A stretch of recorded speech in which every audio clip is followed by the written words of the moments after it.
మేము కూడా నడిపించుకుంటాము అనేటువంటి ఒక మాట మా నాయకులు మాట్లాడినప్పుడు మరి ప్రతిసారి ప్రజల విషయానికి వచ్చినప్పుడు అభివృద్ధి విషయంలో గాని సంక్షేమం విషయంలో గాని ఈ విధంగా ఇబ్బందులు పెట్టుకుంటూ మనం కూడా ఇబ్బందులు పడుతూ పోతే బాగుండదు అని చెప్పి మాకు ఇక్కడ ఓడిపోయి ఇన్ఛార్జ్ గా ఉన్నటువంటి ప్రతాప్ రెడ్డి గారికి వాటిని సంధాయించి చెప్పి అభివృద్ధి కార్యక్రమాలు వచ్చినప్పుడు తప్పకుండా మీ అభిప్రాయాలు తీసుకుంటాము.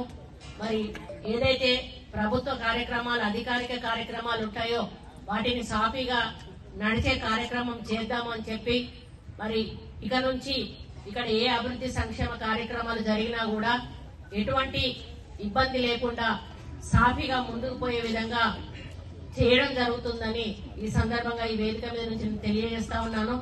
అదే విషయం కలెక్టర్ గారికి కూడా చెప్పాను. ఎందుకంటే ఇక్కడ అధికారులు ఇబ్బంది పడొద్దు కాబట్టి మేమేదో పార్టీల బేసిస్ లో పోతే ఇక్కడ ప్రజలు అధికారులు ఇబ్బంది పడడం జరుగుతుంది కాబట్టి అభివృద్ధిని సంక్షేమాన్ని ప్రజల యొక్క ఆలోచనలను దృష్టిలో పెట్టుకొని కలిసిమెలిసిగా పనిచేయాలనేటువంటి లక్ష్యంతో, ఎందుకంటే వరంగల్ పాత ఉమ్మడి జిల్లాలో ఒక ఈ నియోజకవర్గమే మాకు ఈ సమస్య ఉంది. ఒక గన్పూర్ ఉండే గన్పూర్ ఆల్రెడీ మా పార్టీలోకి వచ్చాడు కాబట్టి అక్కడ సమస్య ఉండదు. అన్న రాడు ఎందుకనంటే ఆయన నికాస్ అయినటువంటి బీఆర్ఎస్ నాయకుడు. కానీ ఈ సమస్య రావద్దని మరి అన్న మీద కూడా నాకు, ఎందుకంటే నేను కూడా అందులో పని చేసినప్పుడు ఒక వ్యక్తిత్వం, మనిషి వ్యక్తిత్వం ఏంటో తెలుసు. ఆయన ఎటువంటి అంటే అజాత శత్రువు లాంటోడు, నిమ్మలంగా పోయేటోడు, కొట్లాడేటోడు కాదు.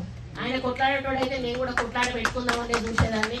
కానీ ఆయన కలుపుకోయేటువంటి వ్యక్తిత్వం ఉన్నది కాబట్టి నేను కూడా కలుపుకపోయే ఈ కార్యక్రమాలు చేసుకోవాలని ఒక నిర్ణయానికి వచ్చాం. కాబట్టి అన్న ఇక ముందు మరి అభివృద్ధి సంక్షేమం విషయానికి వచ్చినప్పుడు దయచేసి మీరు కూడా ఏవైనా కార్యక్రమాలు తీసుకునేటప్పుడు మీ నుండి ఏమైనా ప్రజలకు ఇవ్వాల్సి వచ్చినప్పుడు దయచేసి మా నాయకులని మీరు ఆలోచించకుండా అందరినీ కూడా కలుపుకోవాల్సిన బాధ్యత మీ మీద ఉంది. కాబట్టి అది కూడా మీరు ఆలోచించాలని ఈ సందర్భంగా విజ్ఞప్తి చేస్తా ఉన్నాను.